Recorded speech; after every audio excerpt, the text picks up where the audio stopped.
सुप्रभात, good morning. आप सबका एक बार फिर से मैं बहुत बहुत स्वागत करना चाहूंगा।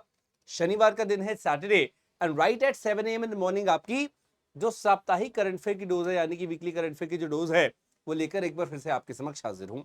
उम्मीद यही करूंगा कि इस करंट फेयर से भी आपकी जो एग्जाम की प्रिपरेशन है, एग्जाम की तैयारी है, वो एक नेक्स्ट लेवल पे पहुंचेगी और बहुत exam oriented to the point precise current affair आपके सामने पेश किया जाएगा। हमेशा की तरह आप जानते ही हैं that you are going to get the PDF आपको कहाँ मिलेगी जी? You will get the PDF at Akash Neel GK books जो टेलीग्राम चैनल है। आप इसको क्यूआर कोड को स्कैन भी कर सकते हैं या फिर you can simply search this Telegram channel. It's as simple as that. अब क्योंकि ये वीकली करंट फेयर है तो ये बहुत इंपॉर्टेंट है दोहराना that what exactly success, it is a sum of small efforts. जो आप छोटे छोटे एफर्ट्स करते हो, दिन में करते हो, रात में करते हो, उनको जब मिलाते हो, उसका जो योग होता है, जो सम होता है, वही आपकी सक्सेस है, याद रखिए। सो सक्सेस आपको स्लोली एंड स्टेडीली ही मिलेगी, तो आपको चढ़ते जाना है उस पाथ के ऊपर, वो सीढ़ियों के ऊपर, and you will surely be getting success, I can assure you. Anyways, तो शुरुआत करते हैं बेटे वीकली करंट अफेयर की। उससे पहले मेक श्योर कि आप चैनल को सब्सक्राइब करें। अगर आप पहली बार आए हैं इस चैनल पे तो इसको सब्सक्राइब करना ना भूलें, क्योंकि यहाँ पे ना सिर्फ ये करंट अफेयर्स बल्कि आपको और बहुत वैल्यू एडेड मटेरियल मिलता रहेगा regarding general studies. You will get a lot of material. So क्योंकि यहाँ पे जो करंट अफेयर है, it is all about the last week की हम लोग बात कर रहे हैं, एक तरह से जून की। तो कुछ इंपॉर्टेंट दिवस जो रहे यूनाइटेड नेशंस के, जो इंटरनेशनल डेज रहे, उसकी बात करेंगे। फॉर एग्जांपल, यूनाइटेड नेशंस का international day against drug abuse and illicit trafficking 26 जून को मनाया गया। थीम क्या थी? The evidence is clear, invest in prevention.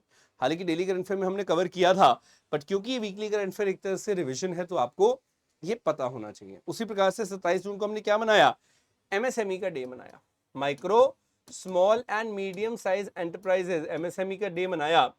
और थीम क्या रही? MSMEs and sustainable development goals, यानी कि एसडीजीज, ये इसकी थीम रही।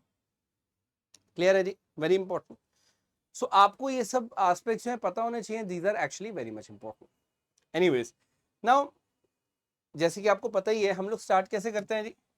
We certainly start with international, उसके बाद हम लोग बात करेंगे नेशनल, उसके बाद हम लोग बात करेंगे किसकी? स्पोर्ट्स की।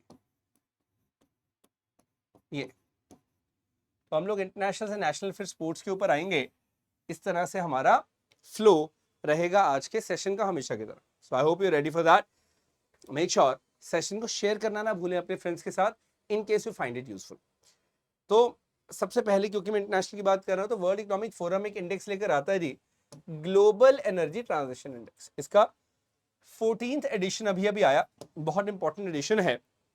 अब आपको पता होना चाहिए क्या है ये वैश्विक जो एनर्जी ट्रांजिशन का सूचकांक है, इसमें इंडिया की रैंक क्या है? सबसे पहली बात तो इंडिया की जो रैंक है दैट इज 63। बहुत अच्छी नहीं है, तो 63 रैंक है इंडिया की, ये आप ध्यान में रखेगा। 63वां स्थान जो है भारत ने प्राप्त किया है। और दुनिया कैसे फॉसिल फ्यूल से आगे बढ़कर जो रिन्यूएबल सोर्स ऑफ एनर्जी उस तक बढ़ रही है, उसका ही सूचकांक है एक तरह से।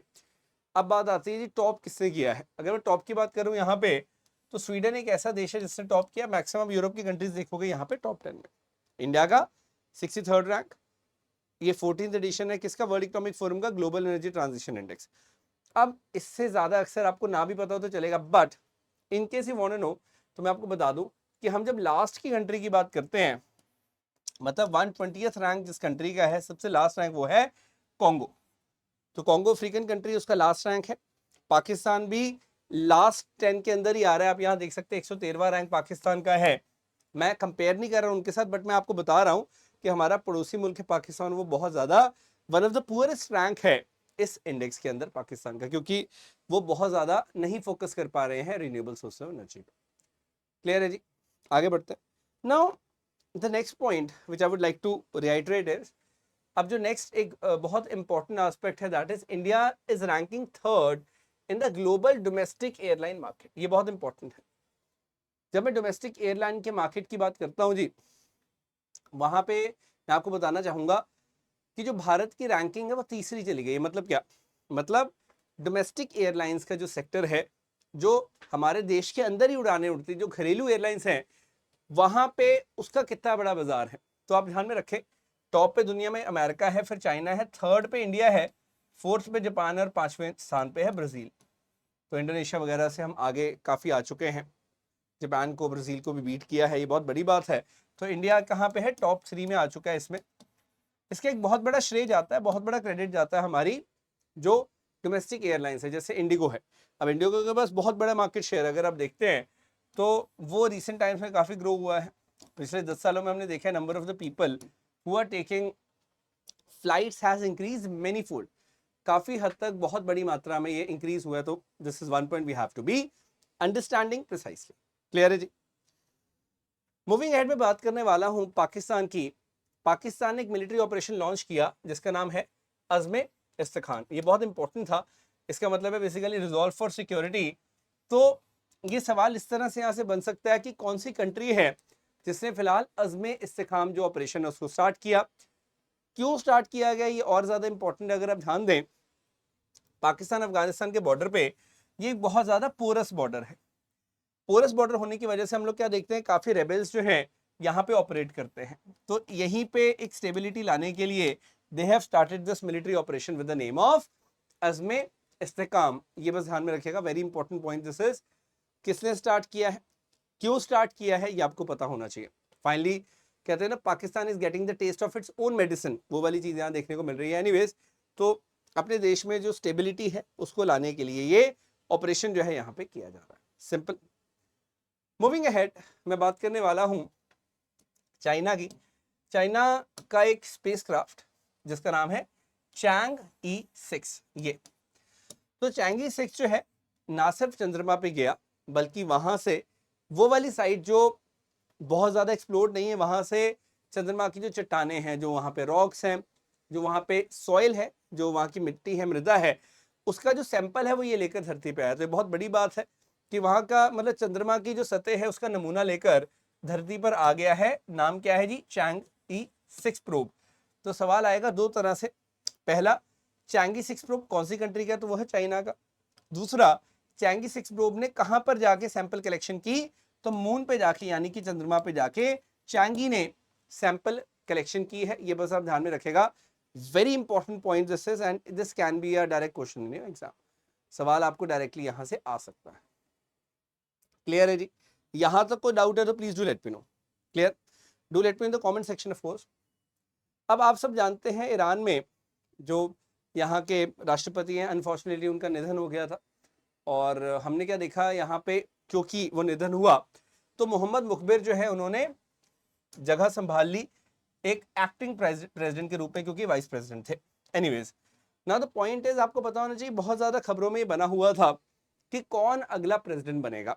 देखिए, कुल मिला के 6 कैंडिडेट्स हैं बेसिकली। आज मतलब इलेक्शन आज के डेट में हो चुका है, क्योंकि 28 तारीख को मतलब कि कल इलेक्शन होना था, उसके रिजल्ट भी जल्दी आ जाएंगे ना। What is more important is, ऐसा कहा जा रहा है कि खमेनी जो है, जो कि सुप्रीम लीडर है ईरान के 1989 से, इनका ही कोई लॉयलिस्ट या इनका ही कोई खास व्यक्ति होगा जो कि प्रेसिडेंट ऑफ ईरान बनेगा। ठीक है, वो सिंपल सी बात है। But you should know Ali Khamenei कौन है, ठीक है, और मुखबिर कौन है। He is the acting president, जो कि 20 मई से अभी तक ये एक्टिंग प्रेसिडेंट है, पिछले 8 दिन से, जब से जो इब्राहिम राइसी उनकी मृत्यु हुई है हेलीकॉप्टर क्रैश में। तो ये आप ध्यान में रखें। क्लियर। इंटरनेशनल सोलर अलायंस एक बहुत इंपॉर्टेंट बॉडी है। हमारे लिए ज्यादा इंपॉर्टेंट क्यों है, क्योंकि उसके हेडक्वार्टर्स इंडिया में है। ठीक है, गुरुग्राम में उसके हेडक्वार्टर्स हैं। 2015 में ये स्टैब्लिश हुई थी बॉडी, ISA बोलते हैं इसको। बनी कब थी, 2015 में बनी थी ये। पेरिस में जो COP21 हुआ था, उस समय कॉन्फ्रेंस ऑफ पार्टीज नंबर 21 हुआ था, उसकी वजह से हमने देखा था कि इंटरनेशनल सोलर अलायंस बना था। पहली बात तो ये आपको पता होनी चाहिए कि किस तरह से इंटरनेशनल सोलर अलायंस बना था। This is important. नाउ इसमें कंट्रीज जुड़ती गई, जैसे अभी हमने देखा था मई के महीने की बात है, 99th मेंबर कौन बना था, स्पेन।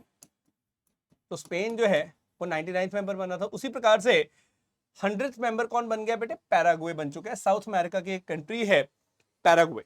तो Paraguay finally has joined International Solar Alliance as its 100th member. तो ये क्योंकि 100th मेंबर हमेशा सिंबॉलिक होता है भाई, बहुत बड़ा कीर्तिमान होता है स्थापित करना, तो ये इसलिए हो सकता है आपको एग्जाम में आ जाए। So you should have a basic idea about this thing कि किस तरह से हम इसको देख रहे हैं। क्लियर है जी। तो 100th मेंबर रिसेंटली कौन बना है, पैराग्वे बना है, उरुग्वे पैराग्वे में कंफ्यूज मत होना, it is Paraguay which is the one. Is that clear? Moving ahead, आगे बेटे हम लोग बात करते हैं एक बहुत इंपॉर्टेंट एस्पेक्ट की, ध्यान में रखिएगा। मैं यहाँ पे बात करने वाला हूं नासा स्पेसएक्स जो है, इन्होंने मिलकर लॉन्च किया है गेम चेंजिंग वेदर सैटेलाइट। ये बहुत इंपॉर्टेंट है और इसका नाम है goes you. Now GOES goes, ये यू तो जैसे पहले टी था, ABCDEFGH वाला, ये यू है। Now when we talk about the GOES, what exactly is the meaning of the goes?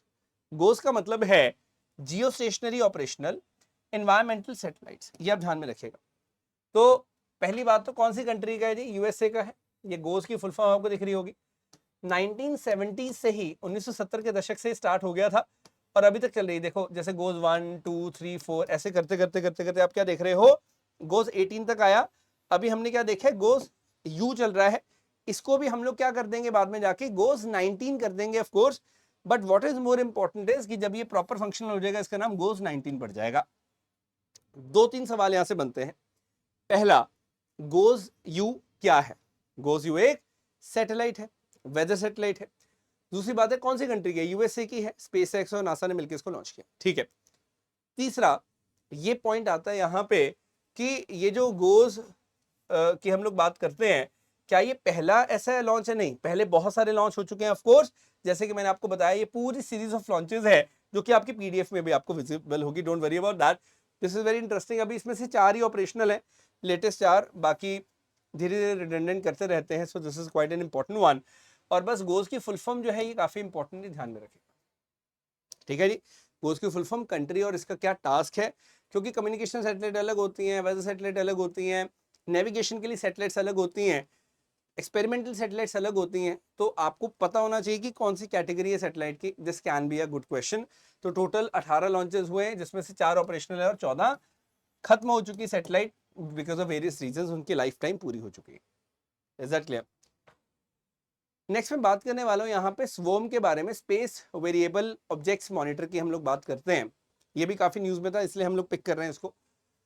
China और फ्रांस ने मिलके बेसिकली सैटेलाइट को किया है, बनाया है।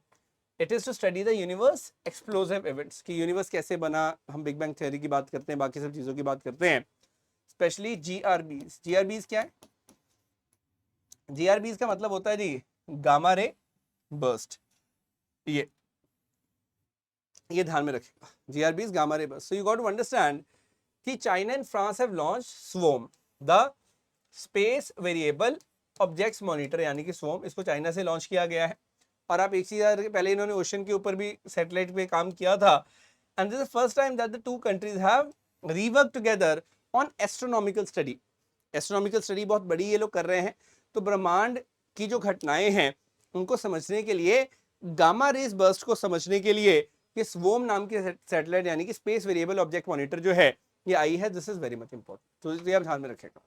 सो हमें कुल मिला के एक बेसिक आइडिया होना चाहिए, मतलब कोई भी चीज अगर न्यूज में है, why is it in news, and we have to have a proper clarity on this aspect. Clear है जी? आगे बढ़े, मूविंग अहेड। अब ध्यान दीजिएगा, वर्ल्ड इन्वेस्टमेंट रिपोर्ट जो है रिसेंटली आई, काफी सुर्खियों में थी इसलिए मैं इसको पिक कर रहा हूं। कौन लेकर आया इसको? अंकटाड लेकर आया, ठीक है जी। अंकटाड की भी बात करेंगे। Now what is UNCTAD? UNCTAD is United Nations conference on trade and development, that is what UNCTAD is. तो वर्ल्ड इन्वेस्टमेंट रिपोर्ट कौन लेकर आया? अंकटाड लेकर आया। इसने क्या बताया कि FDI जो है वो थोड़ी सी डाउन गई है। ऑफ कोर्स इस पे हम लोग बात करेंगे। इंडिया में भी FDI जो है ड्रॉप हुई है, बाकी कंट्रीज में भी काफी में ड्रॉप हुई है। तो एक तो आपको बेसिक एस्पेक्ट पता चल गया कि भाई अंकटाड जो है एक रिपोर्ट लेकर आया, वर्ल्ड इन्वेस्टमेंट रिपोर्ट हमेशा की तरह। दूसरा आपको क्या पता चला? दूसरा आपको पता चला कि इसमें बताया गया कि इंडिया में FDI जो है कम हुई है। Will talk about that as well. अगर आप बात करते हो अंकटाड की, तो जिनीवा में ये बेस्ड है बॉडी, ठीक है, बहुत इंपॉर्टेंट बॉडी है। अब ध्यान रखें, अगर मैं इंडिया की यहाँ पर बात करता हूँ तो हमने क्या देखा, कंपैरिजन करते 2022 का, तो हमारे पास 49 बिलियन था, वो घटकर कितना हो गया? 28 billion. So this is the fact you got to understand कि किस प्रकार से ये डिप हुआ है, ये यहाँ पे काफी ज्यादा एविडेंट है। और इंडिया का ओवरऑल रैंक कितना है बेटे? इंडिया का ओवरऑल रैंक है इसमें एफडीआई के अंदर 15th रैंक, जो पहले 8 रैंक था वो 15वां रैंक है। टॉप पे कंट्रीज कौन सी हैं? यूएस, चाइना और सिंगापुर। ये आप याद रखिएगा, very important points these are. तो इंडिया में आपने देखा है एफडीआई यानी कि फॉरेन डायरेक्ट इन्वेस्टमेंट के जो इनफ्लोज हैं वो कम हुए हैं, 49 बिलियन से 28 बिलियन हुए हैं। This is something which is quite concerning, तो ये आप ध्यान में रखिएगा। बाकी ये एस्पेक्ट बहुत ज्यादा इंपॉर्टेंट नहीं है। अंकटाड के बारे में जान लो, इस रिपोर्ट के बारे में जान लो कि अंकटाड रिलीज करता है और इंडिया में एफडीआई कम हुई है, कितनी कम हुई है ये मैंने आपको दिखा दिया। क्लियर है जी? So I hope you all are getting a basic idea on things कि कैसे आप उन चीजों को समझते हो। This is quite important. Clear है? सो कोई भी अगर आपको डाउट होता है please do let me in the comment section, I will be more than happy to resolve all your doubts. चलिए मूविंग अहेड, अब अगला जो एस्पेक्ट है उस पर चलते हैं। हमने क्या देखा, 64th इंटरनेशनल शुगर ऑर्गेनाइजेशन की जो काउंसिल मीटिंग है उसको न्यू दिल्ली में करवाया गया। पहले मैं बता दूं इंटरनेशनल शुगर ऑर्गेनाइजेशन के बारे में, शुगर ट्रेड को रेगुलेट करती है एक बॉडी, बहुत इंपॉर्टेंट बॉडी है, आज की बॉडी नहीं, 55 ईयर्स पुरानी बॉडी, 1968 की बॉडी है। इसके हेडक्वार्टर्स कहाँ है जी? इसके हेडक्वार्टर्स है लंदन में। ठीक है, लंदन यानी कि यूके में इसके हेडक्वार्टर्स हैं। अब आप ध्यान में रखें कि इसकी काउंसिल मीटिंग अगर हुई है तो क्या डिस्कस हुआ होगा? वो शुगर ट्रेड डिस्कस हुआ होगा। कहाँ पर मीटिंग हुई? इसकी भारत मंडपम में हुई है। तो वो प्रगति मैदान में जो भारत मंडपम है न्यू दिल्ली में, वहां पे हमने देखा इसकी मीटिंग को करवाया गया है। Very important this meeting is. और बस इतना ध्यान में रखेगा कि इंटरनेशनल शुगर ऑर्गेनाइजेशन के बारे में आपको बेसिक आइडिया भी अगर है, this means you are good to go. Clear है जी? नाउ हैविंग सेड दैट, एक और ऐसी कॉन्फ्रेंस में बात करने वाला हूँ, आईडीएफ की मैं बात करना चाहता हूँ। आईडीएफ का मतलब यहाँ पर क्या है? यहाँ पे है इंटरनेशनल डेयरी फेडरेशन, ये आप ध्यान में रखेंगे। तो इंटरनेशनल डेयरी फेडरेशन की मैं जब बात करूँ, उसकी रीजनल डेयरी कॉन्फ्रेंस जो है वो अभी कोची में हुई है, बहुत इंपॉर्टेंट है। Now you got to understand, ये बहुत पुरानी बॉडी है, 1903 की बॉडी है ये। और ये डेयरी जो प्रोडक्ट्स हैं पूरी दुनिया में उनको सेफ और सस्टेनेबल बनाना चाहती है, इसको एक प्रॉफिटेबल प्रोफेशन बनाना चाहती है, ये काफी इंपॉर्टेंट है। तो आप ध्यान में रखेगा, it is all about new ideas and problem जो कि डेयरी इंडस्ट्री फेस कर रही है। और first international dairy federation Asia Pacific summit जो है, इसको हमने कहां पर देखा बेटे? कोची में होते हुए देखा। This is very much important. तो कहां पर हुई है? कोची में हुई है, ये भी ध्यान में रखेगा। क्लियर हो गया? So that's a very basic point you got to be understanding. कोई डाउट है तो प्लीज बताइएगा। क्लियर है? मूविंग अहेड, अब ध्यान दें, honourable president has appointed whom? Honourable president has appointed B Mahtab. कौन है ये?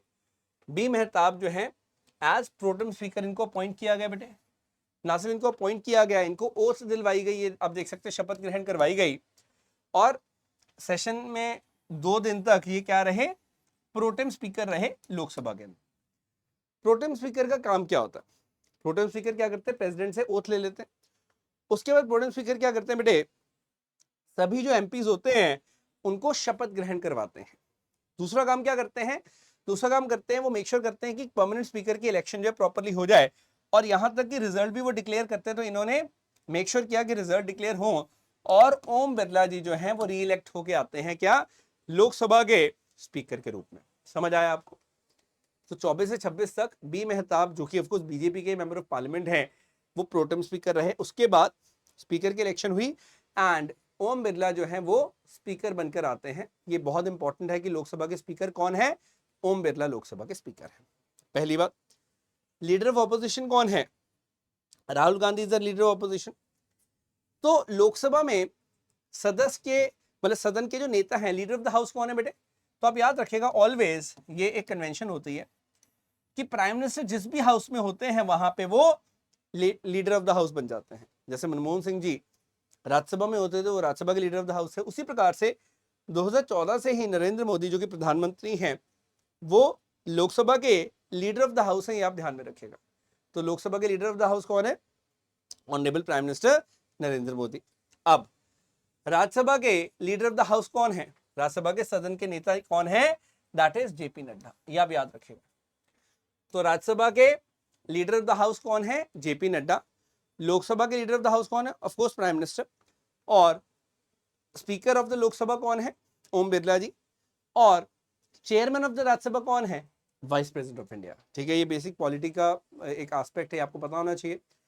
ठीक है धाकर साहब। Anyways, now you got to understand one thing, general Manoj Pande जो है ये क्या हो रहे हैं बेटे, रिटायर हो रहे हैं। इनकी जो जिम्मेदारियां हैं, मतलब being a chief of Indian army, वो कौन चीफ बनने वाला है? उपेंद्र द्विवेदी जो है अभी लेफ्टिनेंट जनरल बन जाएंगे 30 तारीख को, he is going to be the chief, मतलब कल ये चीफ बन जाएंगे ना। Very interesting thing is next vice chief कौन बनेगा?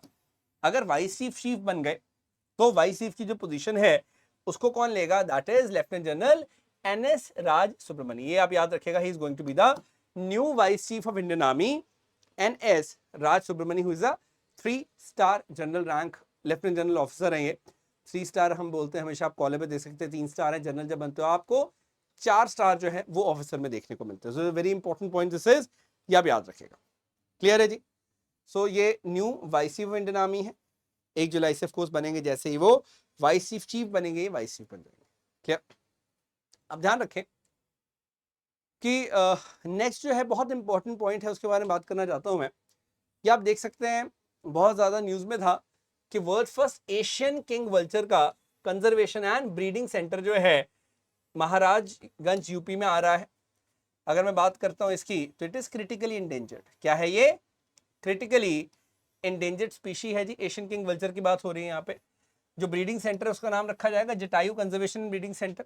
याद रखिएगा IUCN रेड लिस्ट के हिसाब से ये क्रिटिकली इंडेंजर्ड है। जैसे कि मैंने आपको बताया, this can be a very question in your exam कि भाई एशियन किंग वल्चर जो है वो इंडेंजर्ड है, क्रिटिकल इंडेंजर्ड है, एक्सटिंक्ट है, लीस्ट कंसर्न है, क्या है? तो आपको ये IUCN के हिसाब से पता होना चाहिए इसका स्टेटस क्या है कंजर्वेशन का, और कहां पर इनका कंजर्वेशन ब्रीडिंग सेंटर जो है बनाया जा रहा है, that is Maharajganj UP. Clear है जी? Simple and straight forward points हैं सारे। I hope you are able to know these things. चल आगे बढ़ते हैं ना। मूविंग अहेड, मैं बात करने वाला श्रीनगर की वर्ल्ड क्राफ्ट सिटी इसको बोला गया है बाय वर्ल्ड क्राफ्ट काउंसिल। ये बहुत इंपॉर्टेंट है। Srinagar of course union territory of Jammu and Kashmir में है। इसको डेजिग्नेट किया गया एज वर्ल्ड क्राफ्ट सिटी। आपको पता होगा यहाँ पे पश्मीना के शॉल हैं, वुड क्राफ्ट बहुत अच्छा होता है, लकड़ी का एक, मतलब जो हम बात करते हैं शिल्प, जो हम कारीगरों की बात करते हैं वो यहाँ पर देखने को मिलते हैं। Very important this is. अगर मैं बात करता हूँ यहाँ पे वर्ल्ड क्राफ्ट काउंसिल की, तो इसके बारे में आप जान लें कि इसको ए ऑसबॉर्न ने स्टार्ट किया था बेटे। ये 1960s में स्टार्ट हुई थी to promote and encourage the craftsmanship around the world. This is quite an important, ये आप ध्यान में रखिएगा, बहुत इंपॉर्टेंट है ये। तो आपको पता होना चाहिए कि अल्टीमेटली इसका मेन ऑफिस कहाँ पे है? बेल्जियम में इसका मेन ऑफिस है। वेरी इंपॉर्टेंट, बेल्जियम में इसका मेन ऑफिस बेस्ड है। क्लियर हो गया इतना? Any doubts? छोटा भी डाउट है अगर आप बता सकते हैं मुझे कमेंट सेक्शन में। मूविंग अहेड, मैं कोझिकोड की बात करने वाला हूँ यहाँ पे। केरला की एक बहुत खूबसूरत सिटी कैलिकट, कोझिकोड की हम बात करते हैं केरला में।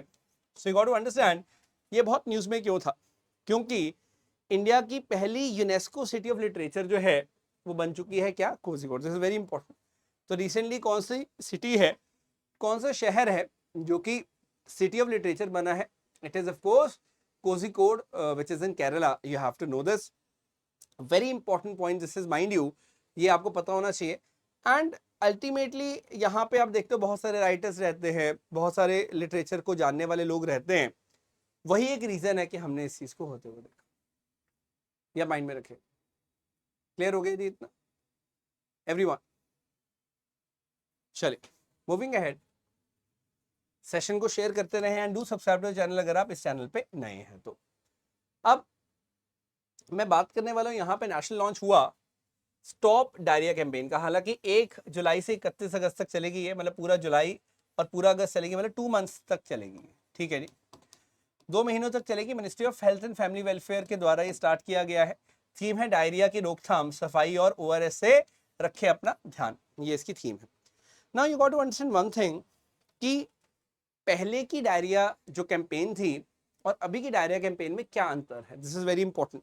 So you got to understand one thing कि हम जब बात करते हैं about the goal behind stop diarrhoea campaign 2024 क्या है, हम लोग 0 चाइल्ड डेथ चाहते हैं बिकॉज ऑफ चाइल्डहुड डायरिया। बचपन में डायरिया हो जाता है, बच्चों को मृत्यु हो जाती है। सो आपको ये पता होना चाहिए कि एग्जिस्टिंग डायरिया स्ट्रैटेजी जो है it has a 2 week campaign. अभी वाली में क्या है, ORS दो 5 साल से कम के बच्चों को 2 हफ्ते की कैंपेन है। और उसके अंदर जो इंफॉर्मेशन, एजुकेशन और कम्युनिकेशन है वो बहुत ज्यादा लिमिटेड है। लेकिन अभी वाली जो कैंपेन है जो 1 जुलाई से स्टार्ट हो रही है वो 2 महीने की कैंपेन है और उसमें 2 ORS पैकेट्स और जिंक एज को पैकेजिंग भी रखा गया। तो जिंक का नियर फैक्टर ऐड किया गया, ORS पे और ज्यादा फोकस किया गया और इंफॉर्मेशन, एजुकेशन और कम्युनिकेशन को बढ़ावा दिया गया। तो मेरे कहने का मतलब है कि ये एक बहुत बड़ा बूस्ट दिया गया है नेशनल डायरिया कैंपेन को, जो पहले नहीं मिला था वो अब मिला है। तो 2 हफ्ते से सीधे 2 महीने की कैंपेन करती है, इंप्रूव्ड एजुकेशन, कम्युनिकेशन, इंफॉर्मेशन की है और इसको मतलब ORS पैकेट्स तो है ही हैं, उसके साथ साथ जिंक जो है वो भी दिया जाएगा। This is very much important, ये आप ध्यान में रखें। क्लियर है जी? Any doubts? मूविंग अहेड, अब आगे बढ़ते हैं और ये बहुत इंपॉर्टेंट एस्पेक्ट है, इसको ध्यान से देखिएगा। Very basic this is. चलिए, हैविंग सेड दैट, मिनिस्टर ने हमारे जितेंद्र सिंह जी, इन्होंने लॉन्च किया 1 वीक 1 थीम कैंपेन। अब देखो 1 वीक 1 थीम कैंपेन न्यूज में था, बहुत अच्छी बात है, but what exactly is it all about? It is all about showcasing the recent success of India and the science and technology. तो जैसे कि आप जानते हैं CSIR की लैब्स होती हैं, तो CSIR की जो लैब्स हैं वो अलग अलग लैब्स हैं, अलग अलग फील्ड में रिसर्च करती रहती हैं। तो वही सारी की सारी जो थीम्स हैं उनको सामने लाने का यहाँ पर प्रयास है।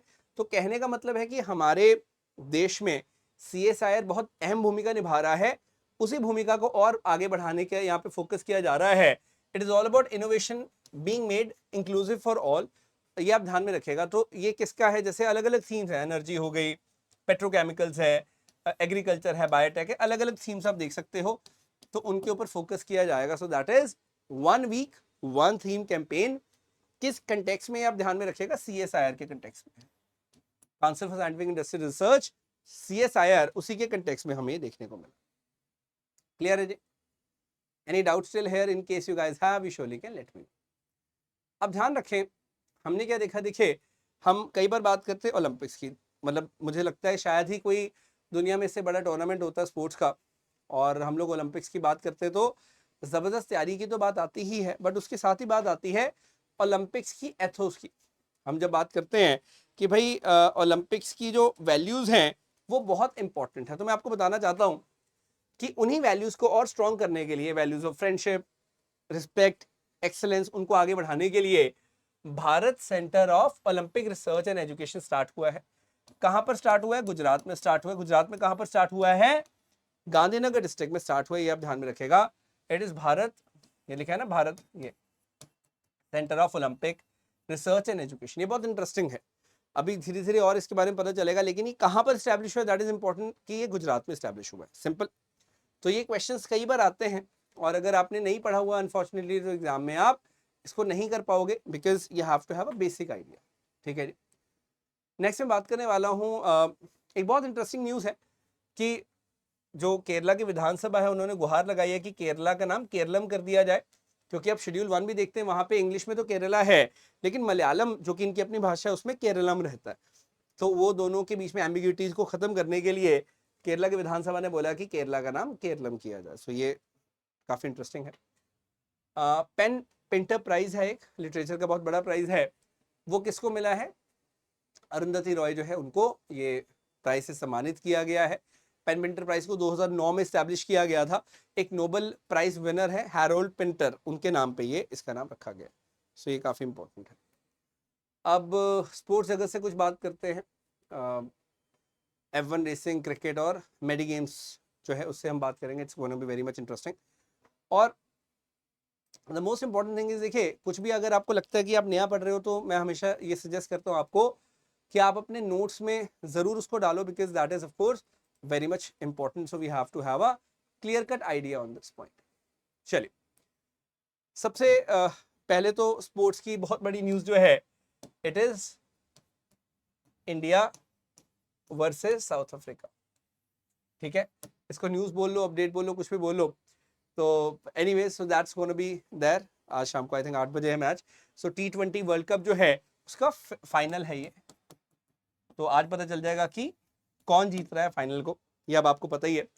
एनीवेज, हैविंग सेड दैट, मैं बताने वाला हूँ स्मृति मंदाना के बारे में। आप जानते होंगे she is a first Indian women, पहली भारतीय महिला है जिन्होंने 2 बैक टू बैक सेंचुरीज लगाई हैं वनडे में, ठीक है, वुमेन के जो वनडे होते हैं उसमें बैक टू बैक सेंचुरी लगाई।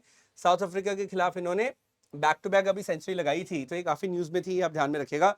तो कौन सी भारत की पहली महिला है जिन्होंने बैक टू बैक सेंचुरीज लगाई हैं? So you have to have this idea, Smriti Mandhana is one. Easy, clear है। हैविंग सेड दैट, आगे हम लोग बढ़ते हैं बेटे। मेडी गेम्स जो है वो हुई थी रिसेंटली, तो वहां पे भारत ने बहुत बढ़िया प्रदर्शन किया। बस आप इतना याद रखिएगा कि दुनिया का सबसे बड़ा स्पोर्ट्स टूर्नामेंट है हेल्थ केयर प्रोफेशनल्स के लिए, डॉक्टर्स हैं, नर्सेज हैं, जो भी हेल्थ से जुड़े हुए हैं। तो सेंट ट्रोपेज यानी कि फ्रांस के अंदर ये टूर्नामेंट हुआ, मेडी गेम्स नाम का।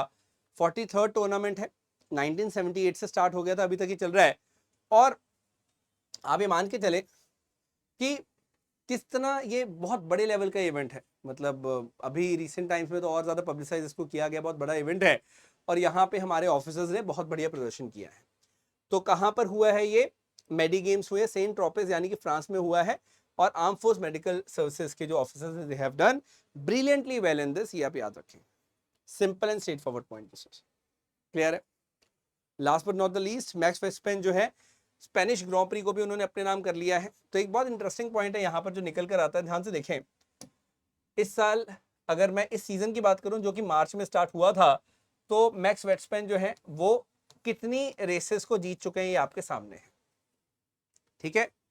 7 रेसेस जीत चुके हैं। मतलब इनके अलावा अगर मैं बात करूं, कोई अगर रेसेस जीता है तो सिर्फ कार्लोस सेंज ने ऑस्ट्रेलिया में जीती थी, लैंडो नॉरिस ने मियामी में, और चार्ल्स लेक्लेर्क ने मोनाको में जीती थी, दैट्स इट। बाकी सारी की सारी जो रेस हैं वो ये जीत रहे हैं।